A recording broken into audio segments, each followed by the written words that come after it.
This is episode 10 of the Subjective Professor podcast. And today we're going to talk about the most racist thing that you could possibly do while you're alive, if you make that choice, right? And then we're going to talk about the cost of discrimination and how people hide the cost of their discrimination. And that's kind of probably a weird string of words to say, but it'll make sense in a little bit. Now, one of the things that I used to say in class, sort of to shock people and try to get them engaged with the conversation that we were about to have, is I would say that I was probably the biggest racist in the room at that moment. And it's not because of my weight or because of my size, but because it was very probable that I was the only one who was married in the room.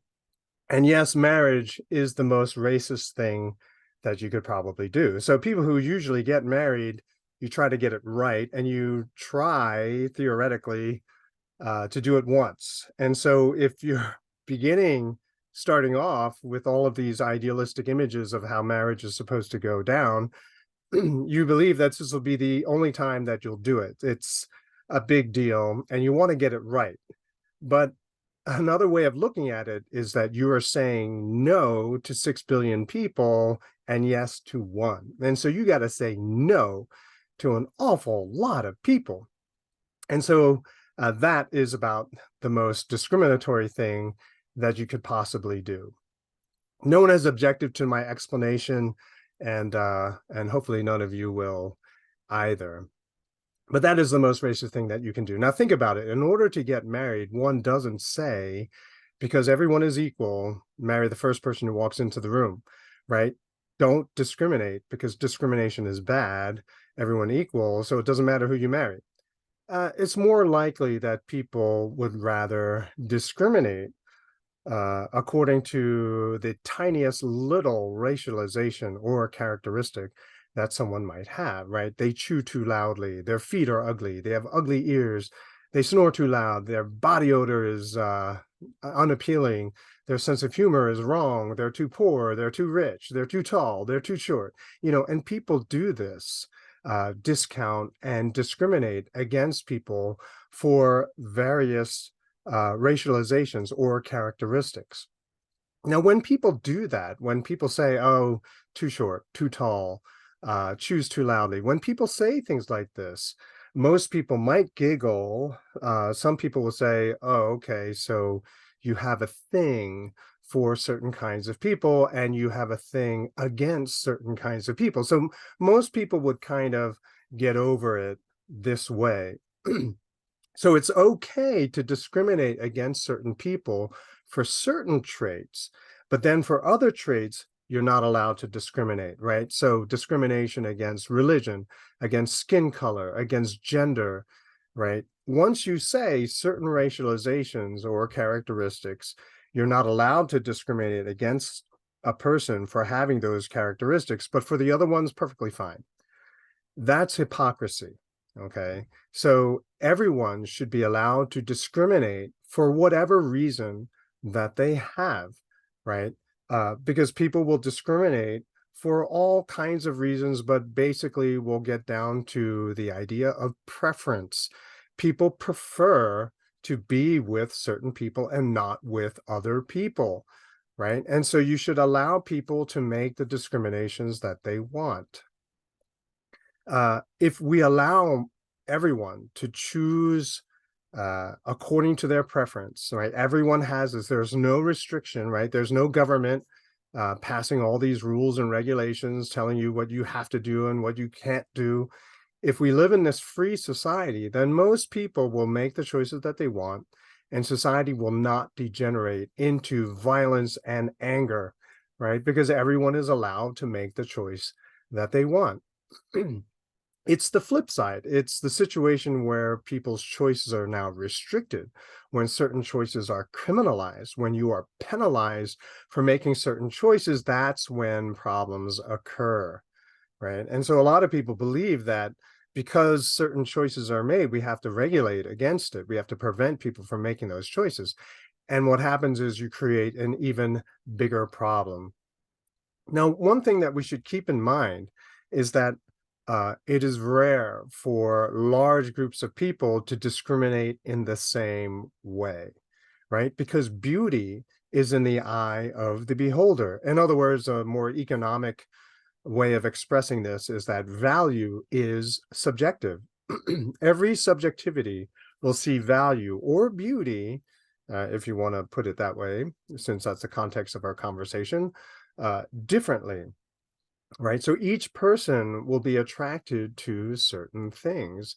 There will be certain characteristics which become deal breakers for certain people where it's a non-issue for others. And so all of this entire phenomena is very fundamentally subjective.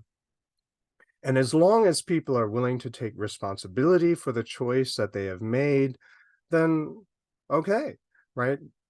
As long as you're allowed to make the choices that you want, why would you care what the choices that other people are making? In other words, if everyone is making the choice that they want to make, then why are we really upset? Everyone is getting what they want.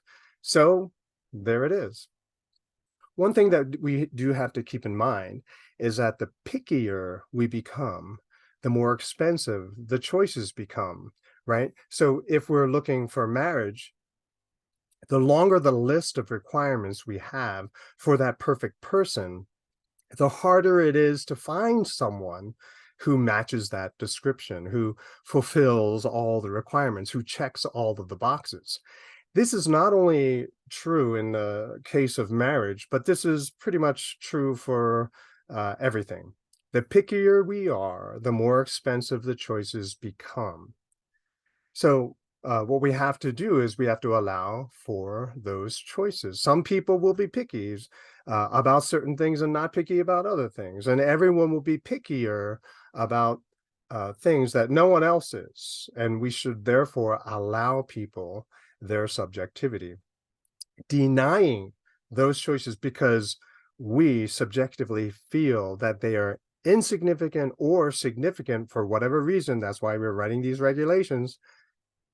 Legislation of morality reduces choices and therefore creates problems. You deny people the freedom, the right, the ability to be able to make the choice that they feel is the right choice, right? And by passing a law, you're not going to convince anyone. People will continue to engage in their behavior. We've discussed this already in earlier episodes. You can legislate the drug war, but people are still going to use drugs. And so you don't change morality, you just create more criminals. And so all of the problems of society comes from all of these hypocritical laws that are the result of the legislation of personal morality. Now, give you an example of just how badly bad laws can result, especially laws which sound really good. Okay, so in other words, a lot of people believe that okay, so these are all racializations, these identification of people according to a certain characteristic. Well, some racializations, though, are always bad. And so we have to have laws to protect us against those bad practices, those bad people who would engage in bad practices. Or at least we should have very stringent punishments for people who are thinking about making certain choices so we can dissuade them from making that choice. Okay. Here's an example of people trying to do a good thing, which results in something incredibly catastrophic. And most people don't even know anything about it today. So back in 1909, there was an individual, his name was Abraham Flexner, Flexnor, Flexner, and his wife, needed to go to the hospital. She went to the hospital, but she died at the hospital. And Abraham Flexner was so upset, and he blamed the hospital for the fact that his wife had passed away. So he went to his friend in Congress, already a dangerous move to make. But he goes to someone that he knows in Congress, and he complains about the situation. The person in Congress had some juice, and so therefore gave him money to engage in research to come up with a set of standards that he believes all hospitals and medical schools should have in order to be legitimate. In other words, he was given the task of certifying and accrediting hospitals and medical schools. And after a year of study, this person who is not a doctor, who did not study medicine, published a report known as the Flexner Report. And people said it was awesome. Yes, this will bring medicine into the modern era. I remember in 2010, the 100-year anniversary was marked, and people celebrated the Flexner Report and said, oh, wow, isn't it awesome that we have this in our history? And part of the report, when it established the minimum requirements, the minimum standards that a hospital and a medical school must have in order to be legitimate, once it passed, the legislation based on the Flexner Report, once it passed, then many schools and hospitals closed. And so a lot of people were like, yeah, we got rid of all of the bad hospitals and medical schools. What a lot of people don't discuss, I don't know whether it's intentional or unintentional, but at the time there were 10 medical schools which accepted Black students. All of them were shut down as a result of the Flexner Report. Now, one might, if you were kind of conspiratorial, you might say, this was a racist law that was put into place to make sure that African Americans, Blacks, could not become doctors, right? Because the only schools that accepted them were shut down as being subpar. One might argue, what were these standards anyway? Was it because they were, inexpensive, and so therefore, some people who otherwise would not have been accepted to other medical schools could go to that one? Who knows? I'm not reading the report. I just know that this is an effect. I think I read it either in a book by Walter Williams, who I will quote in a moment. But anyway, so here we have a piece of legislation that was targeting substandard hospitals and medical schools. And fast forward 100 years, the idea of African Americans becoming doctors, or many African Americans being doctors here in the United States, is not that prevalent, right? Chances are that you'll see more, it's more likely to see an Asian doctor than an African American doctor, okay? And so I wondered about that quite some time ago.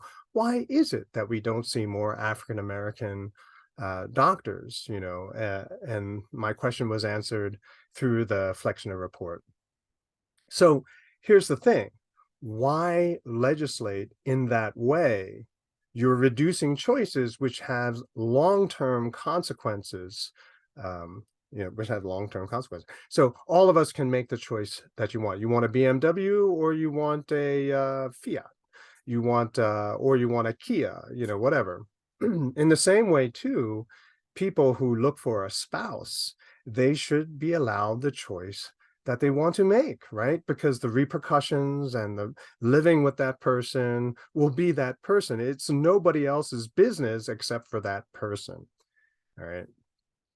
Now, let's get back to this idea of bad racism. What if you discriminate in such a way that is obviously politicized today as being very, very bad? So, for example, what if I open a restaurant and I say whites only?